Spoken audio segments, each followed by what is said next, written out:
We're going to get started. You can put it back on that. So we're going to start off, like Mr. Hayes said, it's a longer one. It's just about different types of government. So the hard thing about it is this is just kind of purely like memorization. Like, I got to know monarchy is this. I got to know dictator is this. So what I'm going to try to do, and there's not going to be really much on the board for you to go off of. So like Mr. Hayes was saying, you think it's important, you don't remember it, that's what you want to type. And we got all these terms to kind of go through. So we'll start at the top. For me, I have direct democracy and representative democracy. They both share the word democracy, right? So let's start there. What is a democracy? Who's in charge? That's what we can think about all day throughout this whole thing, is who's in charge of each of these. So if you want anything to put on your Google Doc, that's where we should start. Who's in charge? So who's in charge of a democracy? People, all right? So we each have, for each of these, right, people are in charge. Okay, but then what's the difference between direct and representative, right? The way I think of it is in direct democracy, the group has to be large or small. Remember? Direct democracy. Small. Okay? So small group. So that means representative democracy is what kind of a group? Large. For example, the United States is a representative democracy. Right? So small versus large group. Okay? Now let's take it even further. In direct democracy, every person participates in government. How? Directly. It's right there in the word. Every person participates directly. So if there is a law to be made, everybody votes on that law, or everybody participates in creating that law. If there's a decision, everybody has a say. Does that happen in representative democracy? No. Right? There's no way we could do that. The millions and millions of people that live in our country, we cannot send every single one to Washington, D.C. when a new law is being created. So instead, in a representative democracy, this is going to blow your minds, who do we send to Washington, D.C.? A representative, okay? Then that representative who's been elected, they make the decisions for us, okay? So it's an indirect, all right? So direct democracy, small group, everyone participates in a direct democracy. Representative democracy, large group, and people choose representatives. We have elections. Those representatives then make the decisions for us, okay? The way I like to think about it is if we, at the end of the year, one of your classes is going to throw you an ice cream or a pizza party, okay? So we said right now, all right, end of the year, we're going to do ice cream or pizza. What do you want to do? How are we going to make that choice? We're going to vote. So I would say, very simple, everyone that wants ice cream, raise your hand. And I count. Everyone that wants pizza, raise your hand. Okay? Pizza wins. Hey, guess what? Direct democracy. We did it in 10 seconds. What about if the whole school wanted to offer pizza or ice cream? Could we do that decision in 10 seconds? No. So something we could do is send every single student into the gym and vote at once? No. So we just decided in Mr. Donwitz's classroom that we were going to have pizza. So who do we send to the gym to vote for us? A representative, right? A representative. When that group gets larger, like the whole school, it becomes harder for everyone to participate directly. Okay, so direct democracy, small group, everyone participates. Representative, larger group, the representatives make decisions for the people. Next, we've got two terms that, again, share a word. Absolute monarchy and constitutional monarchy. So let's focus on monarchy first. What does that mean? A monarch is a what? Okay, royalty. So who's the leader in a country that has royalty? Well, a king or queen, all right? And it's one, so it's king or queen. And why is it only one? Why isn't it not really both? Who has the real power? They're married, they share power, cool, whatever. Well, no, there's one person, the king or queen, that will actually have the real power. What decides that? The bloodline, okay? So both of them will also share that royal, like, bloodline. Yeah.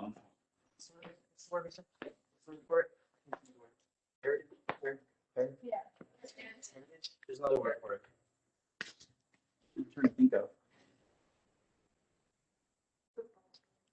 Okay, absolute monarchy versus constitutional, though. So why are there two different ones? So in an absolute monarchy, the king or queen has total power. So we know the word dictator, but in this case, it's not a dictator through force, it's through bloodline. They have their mom or dad was the ruler, their family's in charge of the whole country. But in an absolute monarchy, the king or queen has total control. So what I like to say is this is the joke where you hear king, oh, put their hands, take them away, shake them over there, put them in jail, blah, blah, blah. And everyone does what the king wants. Evil queen, Snow White, whatever, all that. That is absolute monarchy. Total. Mickey Mouse would never be an absolute monarch, though. I mean, he does have. So absolute monarchy, total control. Yes. Oh, okay. So then, constitutional monarchy still has a king or queen, but what makes that different? Well, there's a constitution in the country that provides rules and laws that even the king or queen has to follow. Okay, yeah, what else? It's limited. I like that. So there's rules and laws the king or queen follows. It's limited, and power is shared. The king or queen shares power. If you think about England, they share power with prime minister and parliament. They're lawmakers. Okay, so shared, limited power. So the Queen of England does not get to go around with their hands and sound like Mickey Mouse. She cannot tell everyone that they need to dress up like Mickey Mouse if she wants to. They have a parliament in England. They have lawmakers in England. If she was an absolute monarchy, then sure. Okay, today's Mickey Mouse Day. Everyone has to say ho 100 times. Yeah. Can't wait for this to go in. So constitutional monarchy, power is shared, power is limited. This is what, I mean, mostly what we see today. There are still some absolute monarchs, but you don't see it as much. Yeah, absolutely. So main thing, king or queen for monarchy, power is hereditary. It comes from their family. It comes from their blood. And it's passed down through the family, through the royal bloodline. If it's an absolute monarch, oh, I mean, take a pack back. Oh, sorry. If it's an absolute monarch, they have total, absolute control. Constitutional monarch shares power. All right, this is good. Leads us to our next term. In a monarchy, how many leaders are there? One. So another name for monarchy is an autocracy. Okay, just very simple. This is one leader. Autocracy is one leader. It could be multiple things. So an autocracy could be a monarch where they get their power through their family. An autocracy could be a dictator, right? An autocracy and a theocracy could be the same. Autocracy, one leader, is oftentimes communism or a country that's communist. Right? So autocracy is just one when you have one leader, okay? So dictatorship. How many people rule in a dictatorship? One, okay? So one ruler. And what do we know about that one ruler? It's often taken by force, so they have to have the support of what group? Or what type of people? Sure, the bullies. I mean, is one person just going to walk up into the country and say, I am taking over? What do they have to have behind them supporting them? Army, military. They got to have power. Normally it's going to be military, and oftentimes it's going to be money. Okay? So one ruler taken by force, and do they have some of the power? All the power.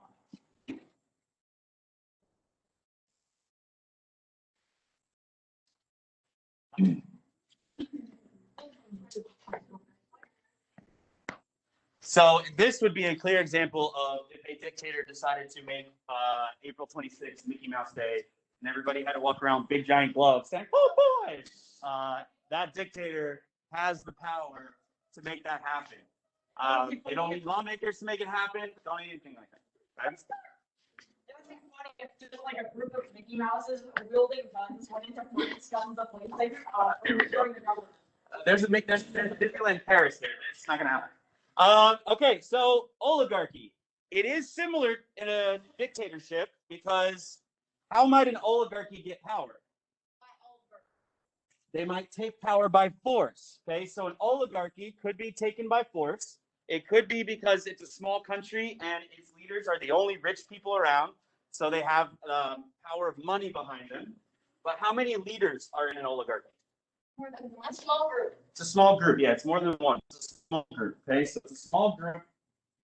It's often military leaders. It's often the richest people if it's a smaller country, or if that country is a theocracy, it could be the religious leaders. It could be a group of people that claim they are the leaders, or they're the ones that talk directly to the religion's God, or whatever it is. So they could claim their power comes from the country's religion if there's only one religion allowed in the country, if it's a theocracy. So small group.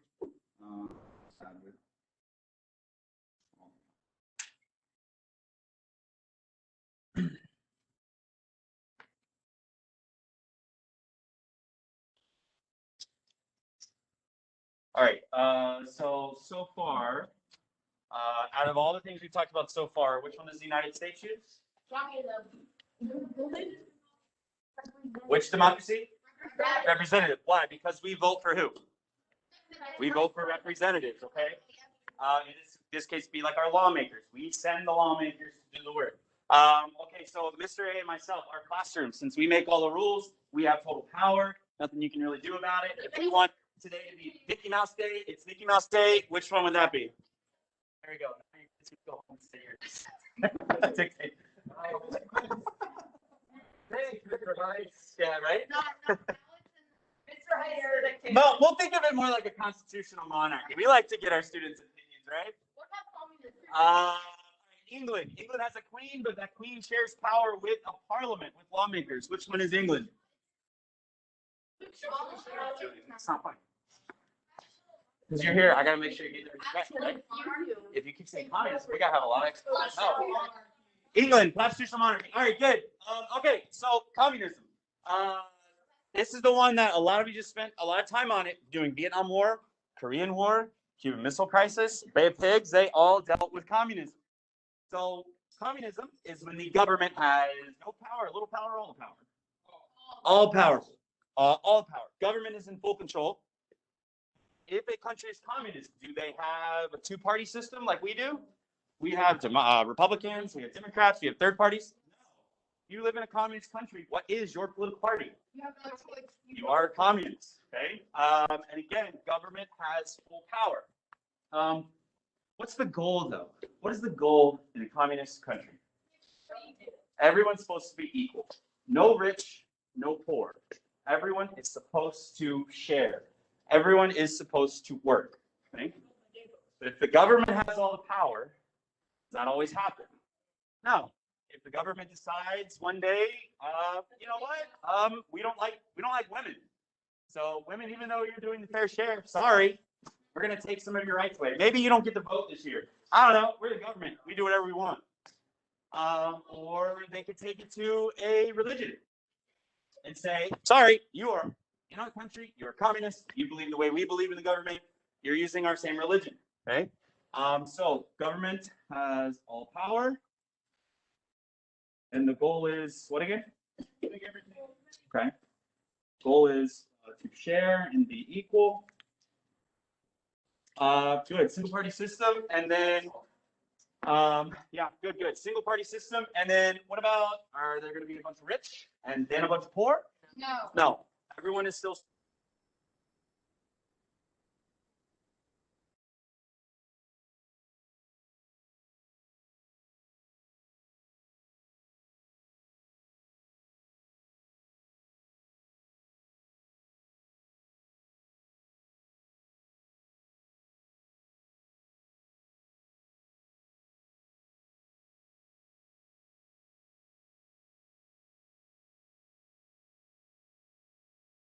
Did it work? Did we stop the spread of communism? Okay, so we stopped it. South Korea still exists, but we didn't eliminate it. There's now a border there. Vietnam War, did we stop the spread of communism? Is there a South Vietnam? No, there's one country, Vietnam, and that country is communist. Okay? What? From the potato? All right, communism and socialism, very, very similar.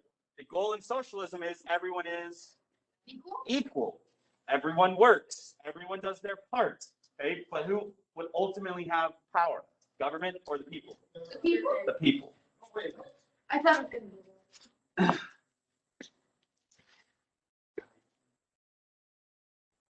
was. So in socialism, the main idea there is still everybody shares. Right? Everyone gets medicine. Everyone gets education. Everyone gets the same type of car, same place to live. There still is no class. There is no rich, no middle, no poor class. Okay. Yes, it is on paper. It's this idea of this perfect place. But would everybody do their part? Probably not. Probably be people taking advantage of it. So places do use this. Countries use socialism for certain things. So if you go to Canada, they have socialist medicine, or even England, socialist medicine, where if you break your leg, you don't have to go to the hospital and pay for everything. The government will help you. It might take a longer time to get like a surgery if you need a surgery than if you paid for it yourself, but you're covered. It's very different here. Different. If we go to the hospital, if you want help paying for it, you have to already be paying for insurance. It's a little different. In Europe, different countries are not maybe socialist countries, but they have aspects of socialism. If you grow up in Spain and you want to go to college in Germany, you're going to have a pretty easy time doing it because they use socialist ideas when it comes to education. They share their education system because the countries are in a group called what? In Europe, Germany, France, the European Union. So it allows them to share certain things where they can all kind of work together. Now, if a country just up one day and said, hey, everyone's going to now share, hey, rich people give some money to poor, lazy people, you got to start working, like it's not going to happen. Okay. But in some places of the world, socialist ideas where people share, it works for some. So people share, but the people are in control. Okay. People decide what the government gets to do. Caring is caring. Yeah. The people would decide what the government got to do and how much power the government had on paper and practice. Doesn't always happen. Okay, so theocracy. A direct democracy can use theocracy. A representative can use theocracy. Absolute monarchy definitely has used theocracy in history. Constitutional can use theocracy. A dictator can use theocracy. Theocracy is just a government that is run by their what? Huh? Religion. So if a country has one religion, and in that one religion, it says, we're going to have a king or queen that has all power. That king or queen says, I was chosen by our God. That is a theocracy, but it could also be absolute monarchy. If a communist country says, we're going to use a religion, only one religion, and that's where we get our rules, that could be a communist country and a theocracy. You often see oligarchies. You often see oligarchies used as a theocracy, where the leaders of the country are the main priests or preachers or whatever you want to say about that religion. They're the religious leaders, and that country uses the religion for their laws. Okay? So a theocracy would look at not necessarily a constitution, but they would look at the religious text. So they would look at, if they were Christian, they would look at the Bible. If they were Muslim, they'd look at the Quran. So they'd look at the religious text for their laws. Okay, so theocracy all about religion. Anarchy. No what? No government. This is not, anarchy is not something that a country really maintains. Anarchy would normally take place if a country was transitioning from one government to another. So let's say the country had a dictator and they overthrew the dictator. There was a rebellion, there was fighting. And until somebody or maybe another country offered them some help, some guidance, helped them get organized, it could be anarchy in between. Okay? Anarchy is no government.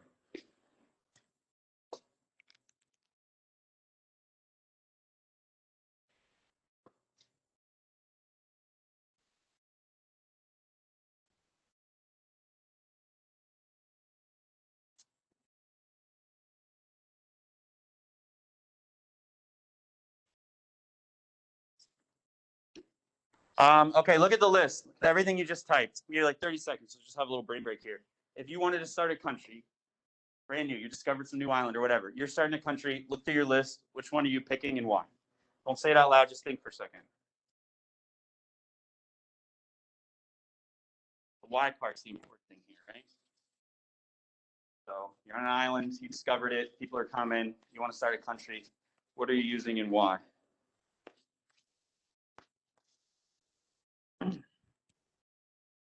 All right. Anybody want to share? Will, what are you using? Representative democracy? Why?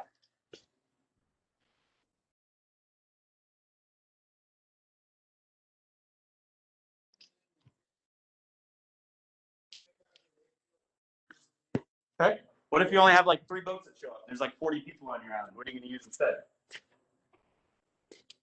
Not representative. There's only like 40 of you. Yeah, you use direct. Okay. Yeah, what would you use?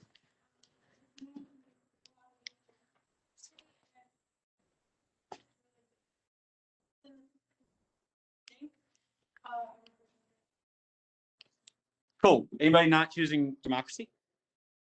Yeah, I'm not going to pick you, John. I'm just kidding. What would you? Choose democracy and the theocracy. Okay. So it wasn't okay. Not really democracy, but okay, monarchy actually. So we would wait for everyone to get to the island, you see, and then we would make them watch Shrek. Yeah. So a Shrekocracy? Okay. A Shrekocracy? Wait. We've done it, and whoever got the highest score, So merit-based system? That's yeah. It's Shrekism. Shrekism? All right, great answers. I love it. I'm ready to go to Shrek Island. I'm sure it's going to be very green. All right, next. All of those forms we just talked about, okay? That is how power is moved from top to bottom, from the leader to the people. These next 4 is called a system. It is how power is fluctuated throughout the entire country. What does this government do with the power that it has? How is the government organized? So communism could fall under most of these. Well, yeah, kind of. Representative democracy could fall under a couple of them, right? So these are just how a government uses its power. So we'll start with federal. This is the one we use here. So in a federal system, in the middle, okay, I like you. If you know how to do circles and shapes, you can maybe do this, but maybe you just can write it out, whatever you feel like. We have the federal government, all right? And in our country, who is the federal government, or where's our country's capital? Where's the president? Where's Supreme Court? All right, so we have Washington, D.C., okay? And then Washington, D.C. Might send some power out or might get power from 50 what? States. Now, are these states bigger in power, or they have more or less power than Washington, D.C.? Less, right? So I'm going to make my state circle. It's going to be smaller because that represents power, okay? So in a federal system, a lot of times it's going to use representative democracy. So Florida, we're going to send some lawmakers to the federal government, right? And we're going to help give that federal government power. We're giving them those representatives and lawmakers. Those lawmakers are then going to make laws that we're going to follow. So these arrows here, they represent the flow of power. So in a federal system, it comes and goes between the state and the federal, or what's another name for the federal government? It's got a couple names. Central government, good. That's why it's right here in the center. It's the biggest, it's here in the center. Or you maybe say national, like the nation, right? So what's the key thing that's happening here? What's going on with power?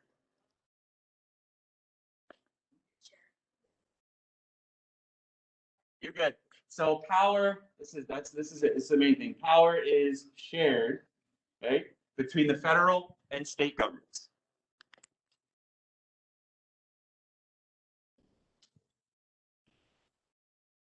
I would make a note too that this is what we use.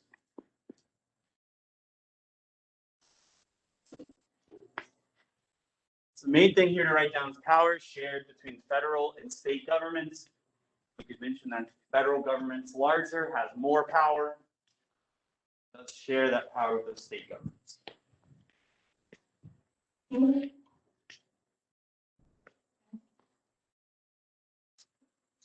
Like 10 seconds, and I'm gonna go to the next one. Okay.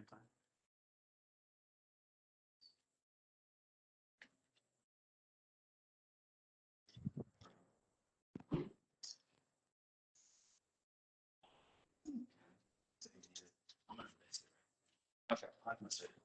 All right, confederal. This is the exact opposite. Okay. So in a federal system, if that central government's the strongest, who's going to be the strongest in a confederal system? It's the states. It's the outer circles. This is actually what we started our country with. Now, is power shared if the states are the strongest? And the states, they get to kind of act like their own little countries. And all it is there's something in the middle that connects them. There's something in the federal government that will connect them in the middle, the central government. The power is going to come from the states and go to the federal. Okay? The best example of this is the European Union. So in the European Union, you get a country, say France, and Germany. There's two examples. If you go to France, do you know the name of the money you're going to use? Euro. You're going to use the euro. If you go to Germany, what's the name of the money you're going to use? The euro. Why is it the same? Okay, it's the same because they're in the European Union and they share their economic system. They share their money here in that federal central system. Okay, so money is going to be shared. That's the thing that's going to hold them together in the middle. Okay, another thing would be their education. So again, if you grew up in Germany, you'd have an easier time going to college in France than growing up here. Right?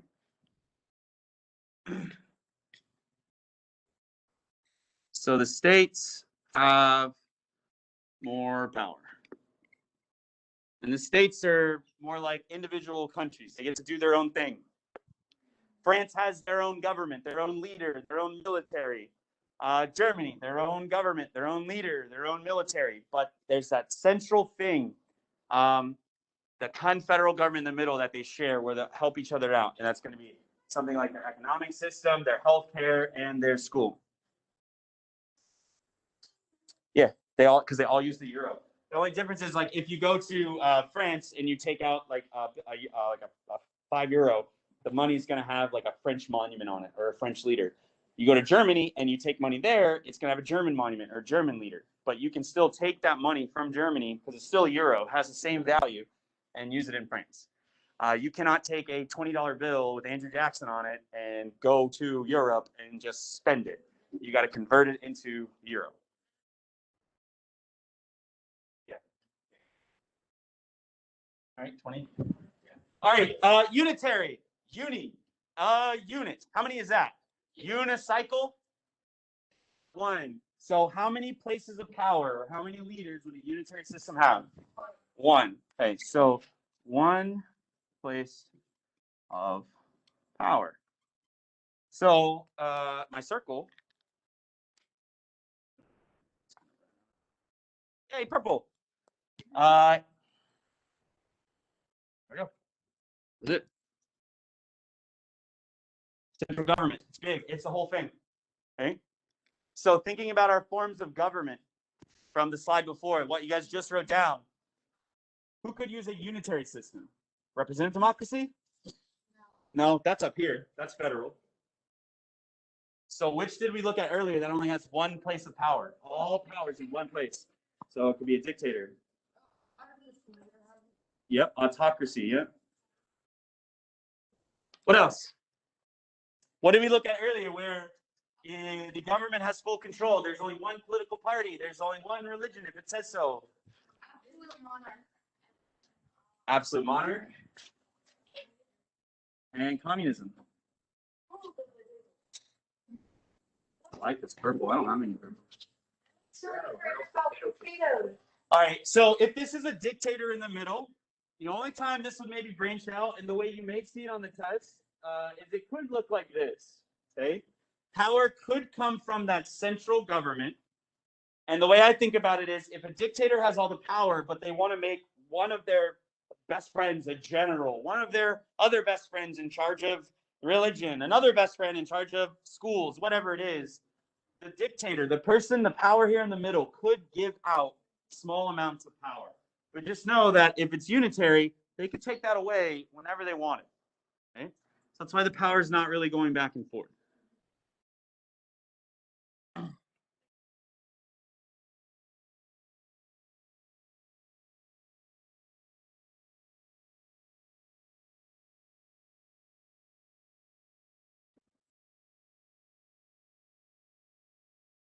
All right, next, parliamentary. This is going to be used in England and Canada mostly. All right, so in the parliamentary system, they do have voters. People get to vote, but they don't really vote for a president.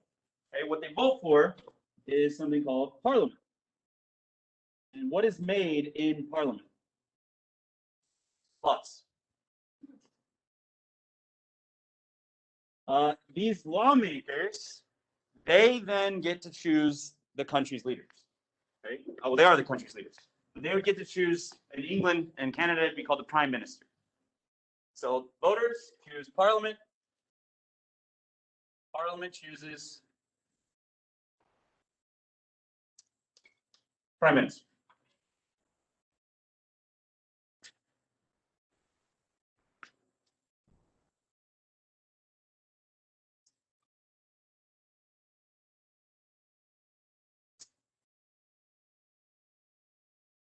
So it is a very similar system to ours. There are representatives. People do get to vote. They get to vote on a political party. But whatever political party gets the most amount of votes, those representatives then choose what becomes called the prime minister.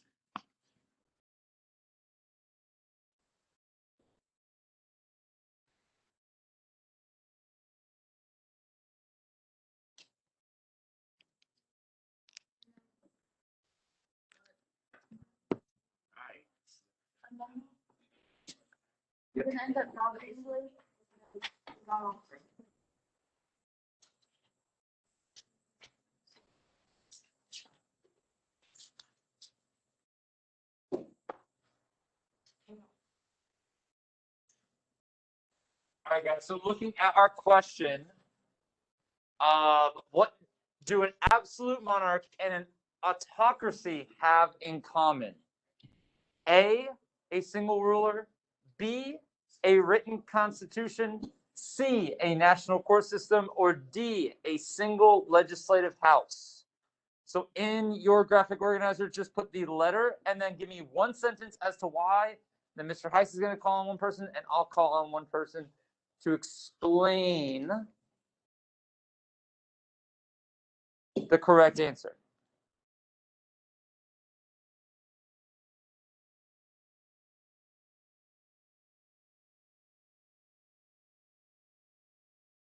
Yeah, get water, boys. Get water, boys. I can be water, boys. You want? No, get water, boys, Mr. Dunwood. Does he sound like a? I feel like you'd have to. Like real. Yeah. You know, he sounds like the bad guy from Men in Black 1. He sounds like. He's like that one. Charlotte Chambers, give us the correct answer and then tell us why.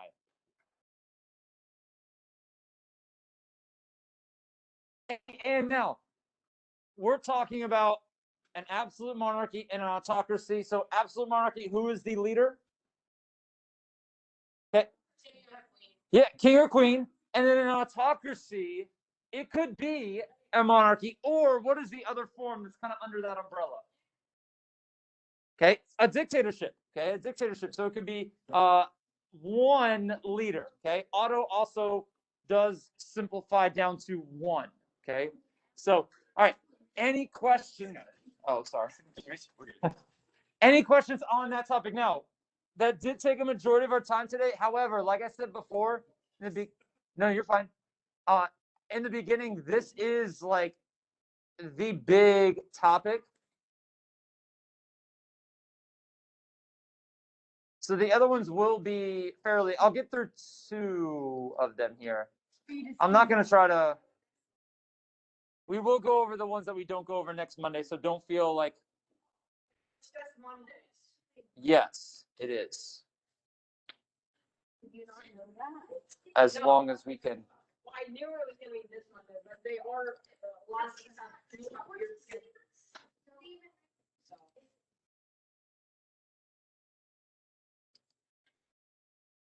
Oh, no, you're good.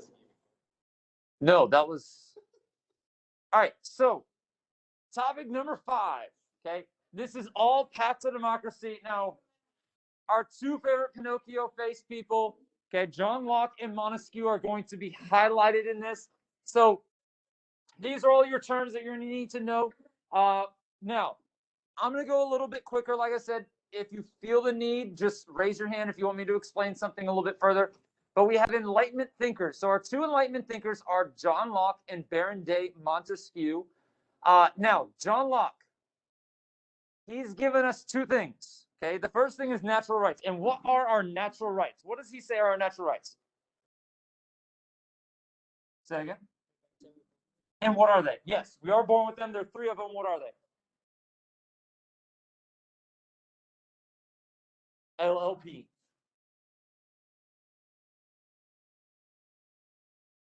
Oh, wait, something with happiness? Pause. Hold on to that with happiness in a second. Go ahead. Life, liberty, and hold up. Property. Yes. Okay, so he says life, liberty, and property are the 3 natural rights that you have.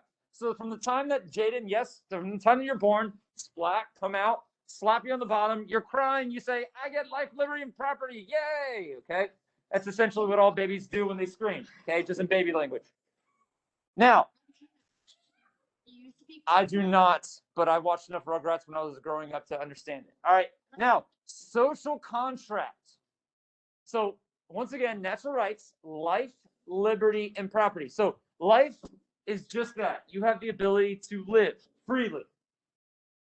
Liberty, you have freedoms, okay? Certain freedoms that you are guaranteed from the time that you were born. And then finally, property, you have the right to own things, okay? Now, the reason why, and I hesitated, 2 people said property, or sorry, pursuit of happiness. I tailed away from that because we did change it in the Declaration of Independence. Jefferson changed it to life, liberty, and pursuit of happiness because there were a certain group of people that could not own things. And who were they? And, okay, slaves and women, okay, could not own things. Kenny. So I like how you said the right to live. So I just imagined like people are in the war and they're about one person's about to get killed and he flicks his words up and he says, "Wait, I have the right to live." And other 2 people are like, "Ah, dang." Not necessarily, but all right. Social, and so the Enlightenment is a time period when people are creating ideas of government. Okay. What goes above your head when you have a good idea? Light bulb. Okay. Enlightenment. These people are having new ideas. Light bulbs are going off. Excellent. So the light bulb is going off. And the beautiful thing about Enlightenment thinkers and philosophers, in my opinion, and Mr. Heise can disagree with me if he wants, but they had the best idea ever. All they had to do was come up with ideas, write them in books, and then sell them. And that was their job. Okay. So they just thought of stuff, put it in books, and these are the ideas that they came up with. Now, essentially, yeah. So social contract is a different thing as well. So what is social contract, Rachel? To get rights. So, say that again. You give up rights to get rights. Okay, yeah, essentially it's the ebb and flow of you give up some of your rights. So we just said you had all the natural freedoms that you want, okay? However, okay, you're going to give some of those up so that you're protected. And the key word is protected. Okay, so you're not going to go and steal someone's car because you don't want your car stolen, right? Okay, so it's the idea of you give up some of your freedom, some of your rights, some of the things for you that you could do. Now, we outlaw them. Those are against the law. Okay, so we have that contract, and it's a unwritten, unspoken law. Okay, but it's a mutual agreement between the government and the people. Now, Baron de Montesquieu comes up with 2 things, and be very careful with these because these can be confused. Okay, separation of powers is what? Abby.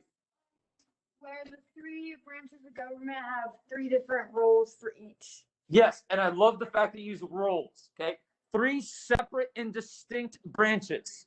Okay, and they have 3 separate and distinct jobs. So the legislative branch is going to do what? Make laws. Along with the laws, what is the executive branch going to do with those laws? Enforce them. Thank you. Okay. And then what about the judicial branch? Interpret. Okay. Yes. Okay. Now, so separation of powers, once again, separate and distinct. Each branch has its own job. Checks and balances. Yes.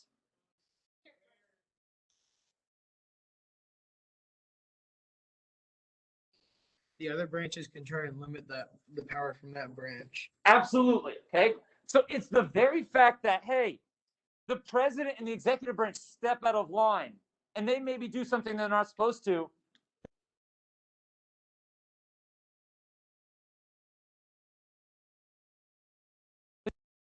The risk and be like, no, sorry, you can't do that. That's unconstitutional. Okay. So they can kind of stop them. And basically, it's a limit to make sure no branch can get more powerful than the others. Okay. Any questions about the Enlightenment thinkers, Locke, Montesquieu, or their ideas? Cool. All right. Cool. All right. So 4 founding documents, and we actually went through this in class today. So some of you guys, hopefully we did, yes. Okay. So we can talk about these, and for you, you can just put one sentence in there. So we'll go, and I'll put them in chronological order here. So the Magna Carta, what was the Magna Carta? Brandon, I'm coming to you next. No, okay. The king had too much power and the people made the king sign a document to limit his power. Okay, I love how you said the king was forced to sign the document, right? So king was, I think the word they even used in the video that we watched was he was imposed, okay? He was forced to sign this document, and essentially the nobles stood over him and said, hey, guess what? You don't sign this, we're going to rebel. So the king was like, well, I don't want to lose this country that my family's had for, I don't know, generations. So let me limit some of my powers to keep the country strong. Okay, so this is King John in 1215. So we're talking now, this is 806 years ago. Yes. Okay, so I just have a question. I'm just curious about it. Yes. So yeah, is it the same royal family today? As King John, no.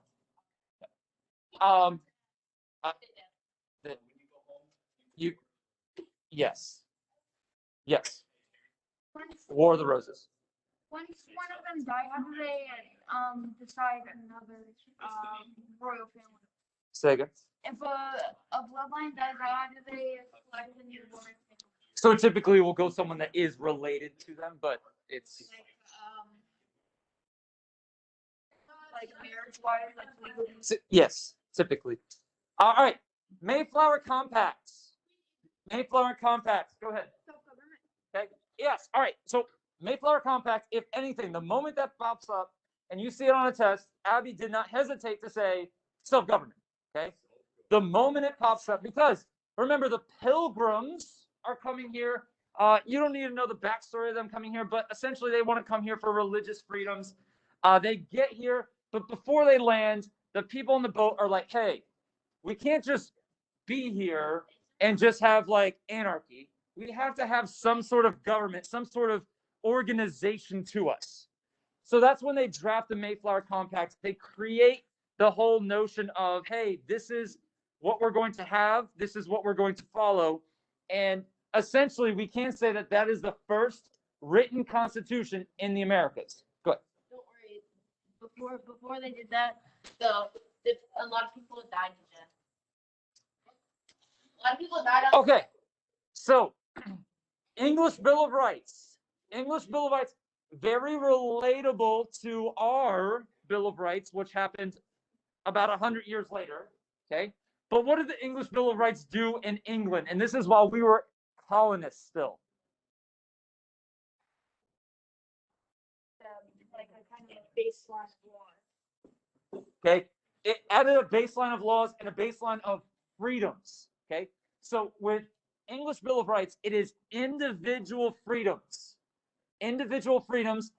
for the citizens. So our basic ones, even to the fact of like, if we look up on the back over there and see like our Bill of Rights, some of those, I'd be willing to say probably half of them are almost Control C, Control V, right from the English Bill of Rights. Okay. Yeah. So we have like the right to bear arms, freedom of speech, freedom of religion, fair trial. Okay.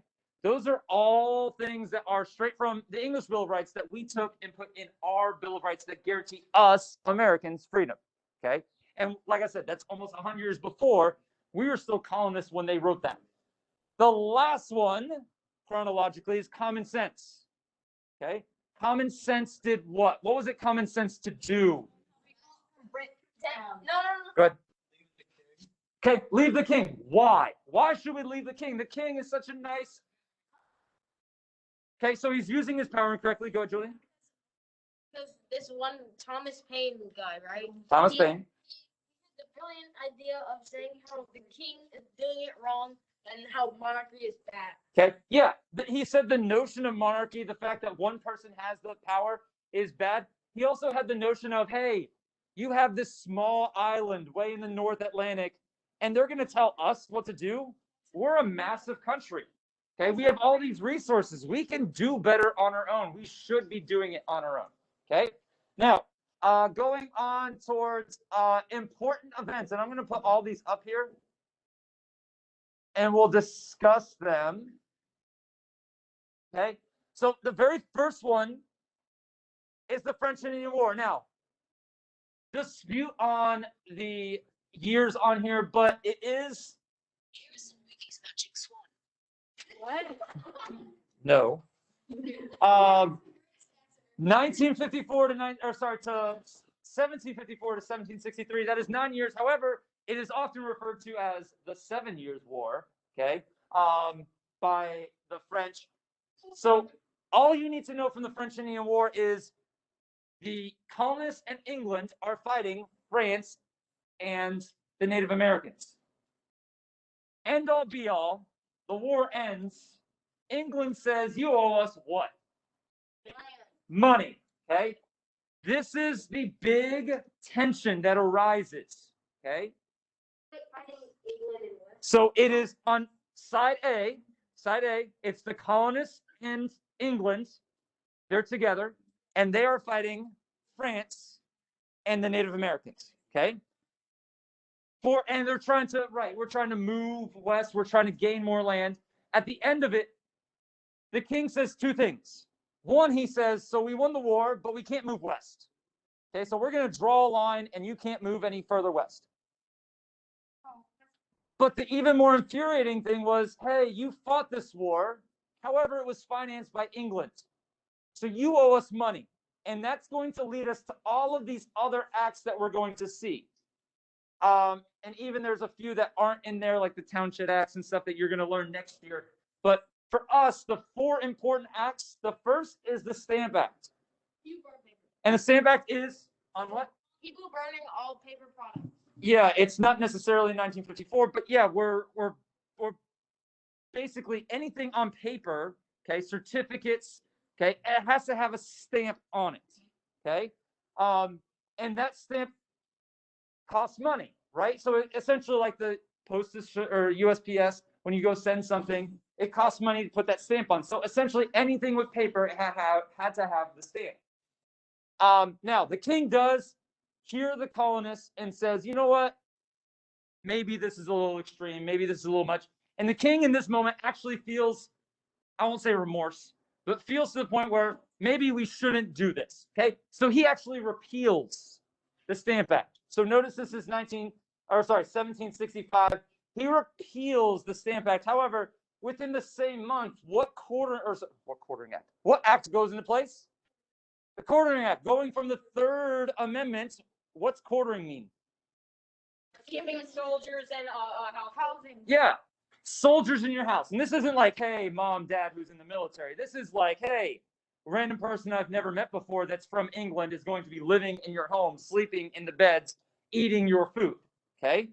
So this is imposing people that you don't want in your house, specifically in those big colonies that are seen as the rebellious ones, okay, aka Massachusetts, you're going to have more of a threat of the redcoats that are going to be living there.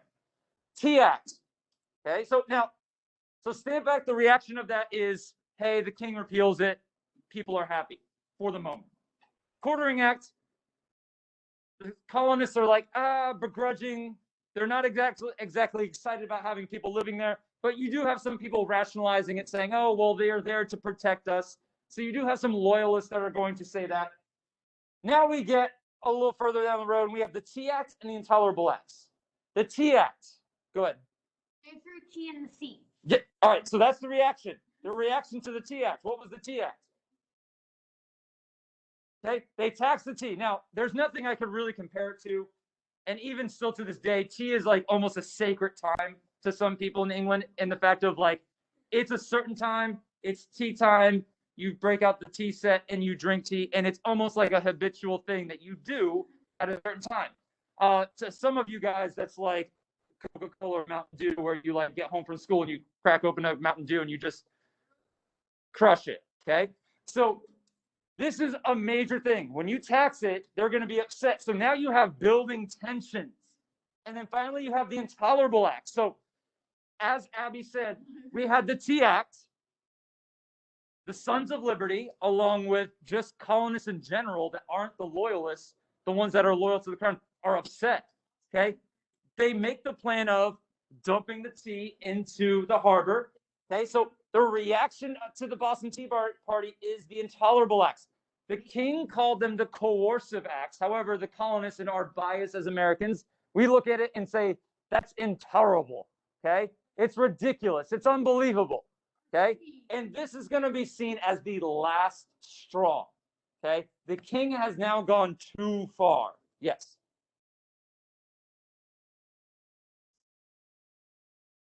Yes. Okay. So it was because you had to buy it from the British East India Tea Company. Okay. So they had, and not to use like a Hasbro trademark here, but they had a monopoly on it. Okay. You couldn't like get it from another source. You had to get it from one. So if you wanted your tea and it's your thing that you do every day, you had to buy it from them. Okay. Yes. Yeah. Not like YouTube, but yes. All right.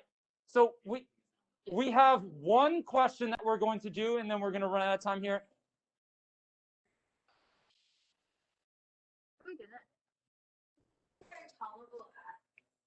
Yeah, so all right. So Intolerable Acts, all you have to know about Intolerable Acts is it is the reaction to the Boston Tea Party by the king. You don't have to go into the details of what all was enforced, but essentially there was a lot of like the lockdown of like Boston Harbor, stuff like that, but more enforcement in Massachusetts. Yes.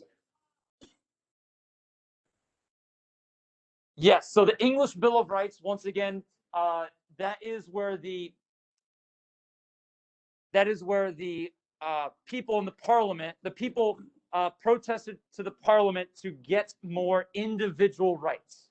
Okay, so they protested or they pushed the parliament, the government, to have individual rights, individual freedoms.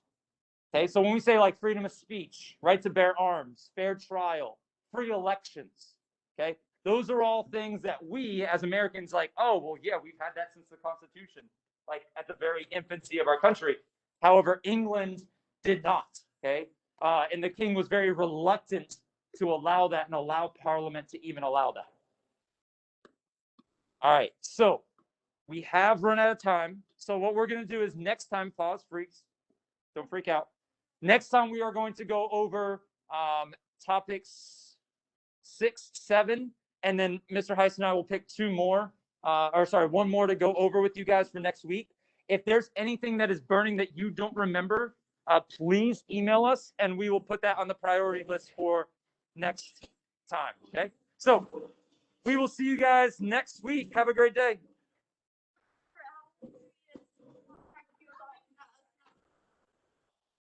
If we don't know what we don't know.